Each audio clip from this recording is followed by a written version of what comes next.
what is a very special day today. He's 51. A bit extra now. Stop saying my age.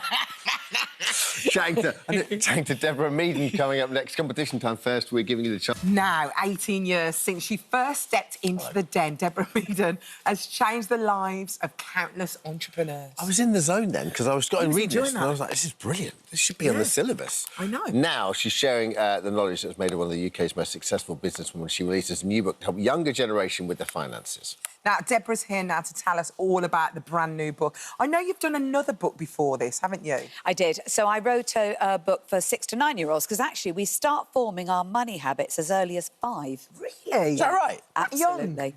And that's usually through example. You know, how are your parents spending their money? So I wrote that book and I sort of sat back and thought, you know, and I did it because I thought it was a book that needed writing and gave myself about 5 minutes and then realised that there was a massive gap for the next generation. And they're the ones who are facing into careers. You know, they're the ones who are getting a bit anxious about life. So that's why that's... Yeah, so what age range would you say this should be for? Well, it's from 12 to 16, but I do say a lot of years either side because actually the amount of adults who have said, I didn't know how crypto worked until I read your book, you know, it's... So, yeah, so it's whoever thinks will find it helpful. We were saying this in the break. There's a certain implied knowledge. We think that people, everyone, myself, like, you know, you think... You're sort of sold these products and there's a sort of like, well, you know the basic level of this. And that's just great to have it completely explained from the base. I mean, this should be taught at schools. Yeah, well, you're right. I shouldn't have to write the book. You know, this should be stuff that is known. But it's so true. Things like crypto, they've just entered the vernacular. People talk about them as if we all know how crypto works and all know what Bitcoin is. I haven't got a clue. Exactly. And that book starts from the beginning. Really? You know, but even if it's something that, like, you know, because crypto's an option, right? We can choose to... But even something that's definitely going to impact on our lives, whether that's inflation, interest rates... A mortgage. The base rate inflation, mortgage. Yeah. You know, those things are just so important for everyone. Like you said, there's just assumed knowledge that we all know what that means. Yeah. Well, I remember, and actually I was quite lucky because we did talk a lot about money. We didn't have a lot when I was small, so there was a lot of conversation about money. But you're kind of let out into the world, you know, expected to know stuff that you've never been taught. Why would you? It's the weirdest thing. And you say that you didn't have much growing up. Do you think that was a plus for you when you look back? Do you know, this isn't true for everybody because, you know, I was in a safe environment but my mother literally, she, you know, got divorced. I was 18 months old. She had nothing. She didn't take any money at all. She took 2 children. That was it. And the gift in that, it was tough, and it was tough for her. It wasn't tough for us. But the gift in that is that I saw an example of how you know, what you can do to build your life out of that. And I said that's not true for everybody, but I felt it was a bit of a gift for me. Yeah. Deborah, how could this be? How could money management be on the school curriculum? Should it be the fact that everyone should be doing economics as a GCSE? Should this be taught? I mean, how do you think tangibly this could be rolled out? It needs to start very, very young. Money threads through everything we do in life. It shouldn't be taught as a separate subject. It needs to be referred to. Yeah, that's not true. Of course, there are certain aspects of it that, you know, technically you need to know how to understand it. But it needs to be taught from a very, very young age because it's not this separate thing. You're not going to get through life, you know, if you don't understand money, you know. Yes, that begins at home, though, doesn't it? And it's not necessarily through sitting kids down and talking to them. It is like your mother did, leading for example. Example, absolutely right. But talking to them as well, and we're not good at that. You know, it's called Deborah Meaden Talks. We don't like talking about money. It's weird. You know, we're not really very good at it. It is weird. Because I don't know why we don't talk about money more and give each other advice. I can remember a piece of advice Ryland always said to me. He said, make sure whenever you get paid, Alison, half it and put it in another account. Because we have to sort our own tax, national insurance and everything. Just half your money, put it in another account. Brilliant advice, because actually your tax is never going to be half. So you also get a bit of a bonus at the end of it. You pay your tax and instead of thinking, oh, no, I can't pay my tax bill, what you actually think is, oh, I've got some more money. And you know, in that account, that's my money. I can spend that, but that I can't. Yeah. Yeah. Brilliant. Deborah, we covered a piece in the news earlier on about kids kind of being incentivised to do chores around the home for a bit of pocket money. And it was largely sort of positive. Do you think it's a good idea? I do think it's a good idea, but I also think that there's a part... We also need to learn that it's OK to do things for nothing. Yeah. You know, there's OK to charge for things. And I talk about this. This isn't a get-rich-quick book. Yeah. This is a how to have a happy and healthy relationship for money. And part of that is doing things for free. You know, that's rewarding in itself. And knowing what you should help people out with and actually what you can charge for, you know. And the weirdest thing is, when you do some things for free, it leads on to something. I actually might meet somebody where you get a job, you might meet a new friend. Yeah. It's actually a good thing to do things for free sometimes. I always say to my son, do you know what? Because he says, oh, no, I'm not getting paid for this gig. I go and do it. Because you're getting your skills, you're still doing your skills, you're still doing your DJing. Go and do a freebie. It's fine to do that. And experience is so valuable. Yeah, you know, exactly. you'd pay for experience and, you know, giving something for free is a way of getting it. It's brilliant. But you always Love seem it. to be, like, the empathetic face of entrepreneurship. So, you know, there's something kind of quite unpalatable sometimes when people are just chasing the profit for profit's sake and to hell with I whatever saw gets the in the clip way. you showed of me earlier and I didn't look very empathetic, although I did invest in him. Right. But you, well, what I love about you is there's always a kind of a human cost to everything here. And I think, how important is that if you are starting a business? Because, you know, I've just been filming in Ireland and every single place I go about food, every single place I go, people say, all about people. It's the investment in people. All about people. Do you know, I was part of a study about leadership and 10,000 people across the world were interviewed and the key thing in terms of the difference between leadership and management was empathy. Wow. People follow empathetic leaders, you know, because you're tuned into the world, you know when there's something not quite, you know, this isn't quite right here, we need to... It's in your gut. Yeah, it's in your gut. Empathy is really, really important. Yeah. It's amazing how few people that are top of their game, like, you know, some people seem to lack that. You know, there's statistic like quite a lot of psychopaths are CEOs. Well, it's quite dangerous when you get to be a CEO because, of course, you think everybody agrees with you, so you think you're right all of the time, you know, and it's... I always encourage, listen, if we're sitting in a meeting, if we're sitting in a room full of people, I want you to challenge me. I don't care how robust I am. I don't care how much I sound really... I need challenging, you know. And do you know what? If I get out of order, tell me about it. Yeah, you know? I love that. Brilliant. Are you doing Dragon's Den again? We are. We start filming next week. Oh, brilliant. How exciting. I know. The same gang back. Same gang. And we'll have guests again this year. Oh, You don't have advisors, because a lot of people say you've got advisors. That's not true, is it? Absolutely not. I No, knew it good wasn't. heavens, no. No, because it's our money. It's your money, it's our so you decide on that moment. Absolutely. Although, so we decide on the moment, we make an offer, so that's what would happen in business, in the world out of there, and then we do due diligence outside of the den. Oh, OK. So we have, you know, we have a moment to say, look, all that stuff that we heard, we agreed, is it all right? In principle we're in, but we need to obviously look at the... And what's T's and lovely C's. in the book, you've got, like, podcast-style interviews. I know. Stephen Bartlett's in there, Joe Lycett. I know. You've got some great people in Sophie, the the wonderful Sophie Ellis Bextor. Yeah. You know, great advice on careers. But there it is. Deborah Meaden talks money. Yeah, thanks, Deborah. After the break, whether you want to become a savvier spender or you need tips on talking to your children about money, Deborah's staying with us, sharing more of her advice in today's phone-in. And...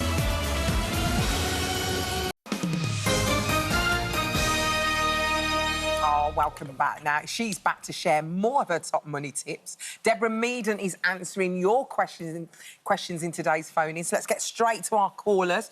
Thank you for getting in touch. Samantha's on the line. Good morning, Samantha. Hi, Samantha. Good morning. Good morning. Now, this is all about your son who's just finished university. Yeah. Tell us a little bit about what's going on. Basically, he sort of has his head screwed on, and I know that for the first year he's going to rent because he's got no option but to live out, OK? And he asked me about budgeting, which we made him a budget plan. But now I'm finding it very awkward because we've always paid for everything. Finding it very awkward to make that transition. You'll be earning your own money. So, like, when we go out or when we do stuff, you know, obviously you pay your own way. But how do you make that transition, number one? And number two, he's saving for a house. So, very similar to what you were saying earlier, I have sort of suggested to him that he saves half his salary if he can. Yeah. But he'll be renting the first year. I know it's a tall order. So, basically around that. But it's actually negotiating the talking process, which, because we paid for everything. And we did it with the other two. Yeah. With him, I'm trying a different tactic. Got ya.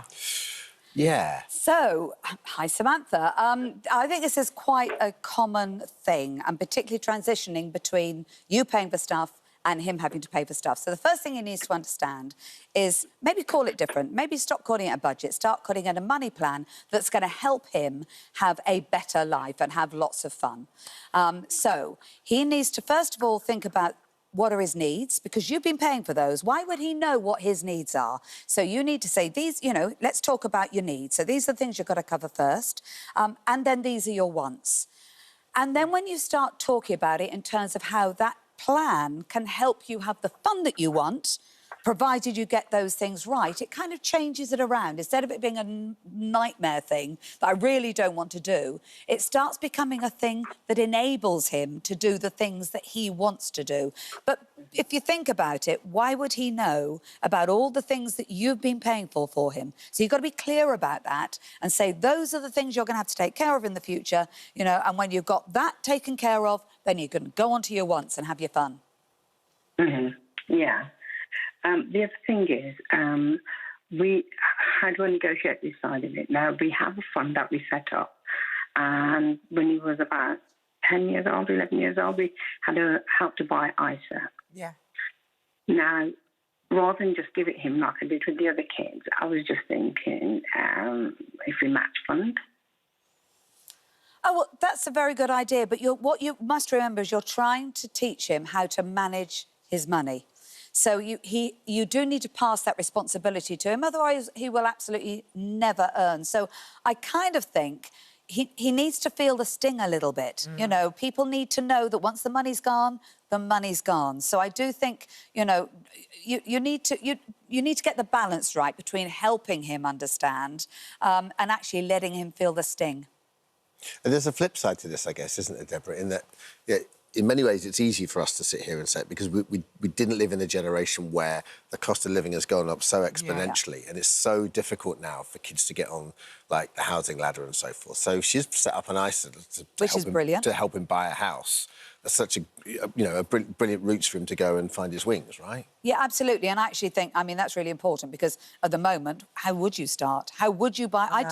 Genuinely don't know. I don't know how they buy their first house. Right. So I think that's brilliant. So I think she's absolutely doing the right thing in terms of, you know, trying to help him on buying these sensible investment type stuff. I think that's really important. But as I say, I think that learning between wants and needs is very important. Well, I think Lizzie will have something to say about that as well, because Lizzie's on the line now from London. Hi, Lizzie, and this is about you need help breaking your son's bad financial habits, right? Yes. Yeah, well, thanks for joining us. What would you like to ask Deborah? Well, basically, his father died when he was 12 from an outpatient procedure that went wrong. And up to that point, you know, well, I was quite wealthy, and I'm no longer wealthy. And I overcompensated for everything by just giving him money all the time because I felt so bad about his father. Yeah. And his father's passing. And I got him a dog to help with the grief, and the dog died 3 years ago, and he's now become a dog trainer, and he's incredibly successful. And he has some very rich clients. He charges them the same as the less rich clients. He's got, you know, multimillionaires in Notting Hill. They love him and they trust him, and he's incredibly successful. But he can't save money. He's got a kind of weird emotional relationship with it. He's blown his father's life insurance policy, which was left to him. His father's a working-class man that worked hard to provide that, and he feels permanently guilty. And he overspends on girls. He's a very good-looking boy. He always gets girls, but he never seems to maintain a relationship. And he's depressed all the time because he feels he's missed the boat with getting on the housing ladder. So I think his whole relationship with money, I can no longer bail him out, needs to be changed. And I also have to take some of the responsibility for why he is the way he is. Well, Lizzie, I would say to start off with, you came through a really, really awful and difficult situation, so you should not be feeling bad about wanting to, through love, support your son. And actually, not being able to save, it might not be connected to that at all. You know, people have different ways of approaching money, so get rid of the guilt on that. I think you're a loving mother wanting to help her son is fantastic. What your son needs to do is think long and hard about the relationship he wants with money, because clearly he's spent it, he's got all of the instant gratification, he's had probably a fantastic time. Now he's living with the downside of that. And what you need to do to have a healthy and happy relationship is to level that out. So what he needs to do is he needs to imagine you and he need to have a chat about the type of life that he wants to lead. And he might not want to be the richest person in the world. He might want to be the richest person in the world. But then talk through the things that he has to do to get there. And that will involve a management of his money, you know, and talk of it in terms of empowerment. Because once you can control your money, once you can live happily with your money, honestly, I cannot tell you the difference it makes to your life.